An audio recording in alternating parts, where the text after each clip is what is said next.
Hey, what's going on, everybody? Hey, today I'm going to go visit a set of brothers up in Waterbury, Connecticut, former baseball players in the major leagues. One's a Hall of Famer, one is not. But we're going to talk about them a little bit and take a stroll through old St. Joseph's Cemetery in Waterbury.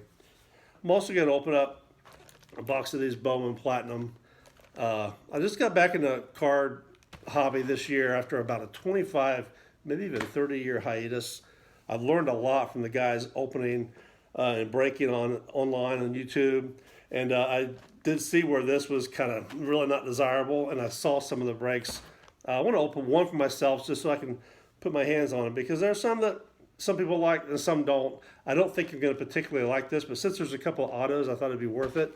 I'm going to open those up during this video, and anything really good and interesting I'm going to show you. But I'm not going to sit here and just open them, because doing breaks is something I'm probably not going to ever do. But I'm back in the hobby, so I want to incorporate that in my videos. I got a couple of Topps Chrome blasters I bought.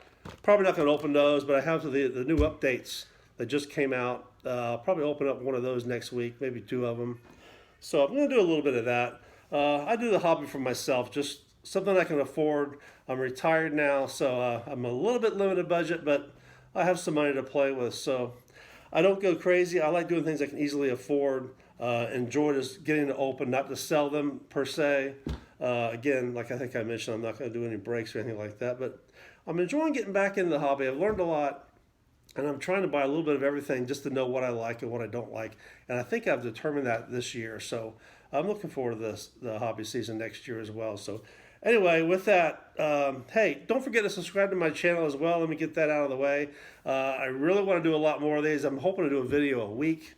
I want to be talking to you more than you just hear me audibly instead of seeing me visually, which obviously isn't a blessing, but hey, it is what it is. Okay, let's get started here. I have to work on the backdrop, so I'm well aware of that. And we'll get that figured out. Week by week, we'll try to make an improvement. Let's get this bad boy open. And maybe we'll find something decent in here. Maybe. So anyway, I'm going to get these open. I'm going to get going on it. But until then, let's go to Waterbury and go check out the Connor brothers. Today we head to the beautiful old St. Joseph Cemetery in Waterbury, Connecticut. Born in Waterbury on July 1st, 1857 to Irish immigrants, Roger Connor was the third of 11 children. He left school at age 12 to work with his father, and he joined the Waterbury Monitors of the Eastern League in 1876. The left-handed third baseman was playing for the Holyoke Shamrocks by 1878, which is a perfect team for a young Irish ball player. He began making a name for himself by hitting the long ball, so much so that he was signed to the Troy Trojans of the National League in 1880. A shoulder injury that year moved him to first base. Playing for the New York Gothams, some say that due to his very large stature yet very fit frame, along with some other teammates that were quite large as well, is why New York changed their name to the Giants. Roger hit the first known grand slam on September 10, 1881, and on September 11, 1886, he hit a ball completely out of the Polo Grounds and onto 112th Street. Now Roger, along with friend and another future Hall of Famer Jim O'Rourke, left the Giants of the National League and joined the new team, the New York Giants of the Players League, in 1890. Connor led the league in home runs that year with 14, and that was the only time that he would ever lead a league in home runs. Now he would finish his career with 138 as the all-time leader until Babe Ruth passed him up in 1921.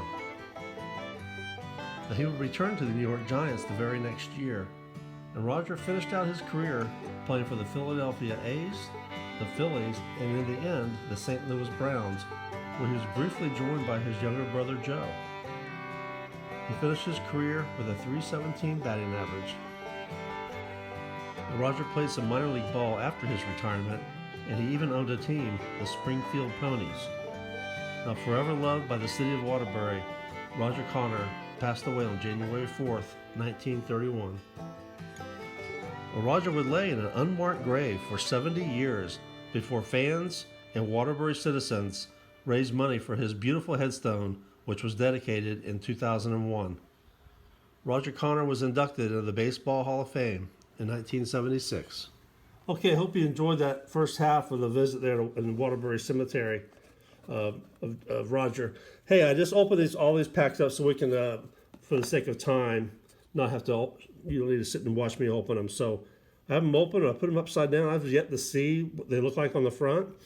So this is still a first as far as that goes. Now let's just take a peek.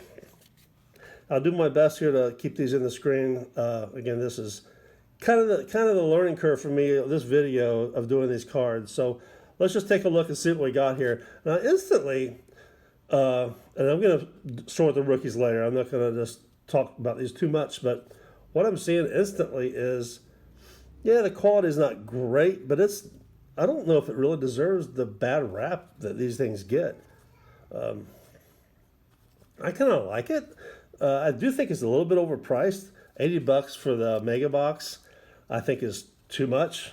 So will I buy these again next year, regardless of what I might find in this box? Probably not. I think you have a few parallels probably here. It seems like there's definitely are some rookies, a few rookies in here, and I think good ones. But anyway, I'm just going to fly through them, and I don't think it's as bad as I expected. I really wasn't expecting much, and my biggest knock right now, right out of the gate, is it's just a little overpriced. There's a 133, a 150 Gleyber Torres, and there's a Chris Bryant, 285 of 299. Here's our autograph. Wow, Bobby Miller. I'm not a fan of sticker autos. You take what you can get, but I do like the on-card autos that I've seen on most of the breaks on these, that they usually are sticker autos, and not a big fan of those. But I'm definitely seeing some sought-after rookies in here. But again, if this is not a set, not what people want, it's still not going to hold a ton of value. But you know, it's fun to open them. I wanted to give it one shot just to make my own opinion. And honestly, my opinion is a little better than I was hearing and expecting. So I'm cool with it. But our next guy is going to be Joe Connor. Joe, not nearly like his brother, not in the Hall of Fame, didn't have near the career. And he was much younger than Roger. But the family very respected throughout Waterbury. And quite fantastic that they got together and after 70 years gave him a marker. Here's another auto, Jose Salas. Just spin it around. So that's kind of why I got that box. I knew there was two autos in there. And I knew there were stickers, but whatever. But I want to get all these I can, especially this year that I'm back in the hobby, and make my own assumption. And my assumption is I'm not crazy about the Bowman Platinum either. But I am crazy about getting the cards and opening them. It's a good time. So anyway, let's go visit Joe Connor and pay our respects. And let's go back to Waterbury.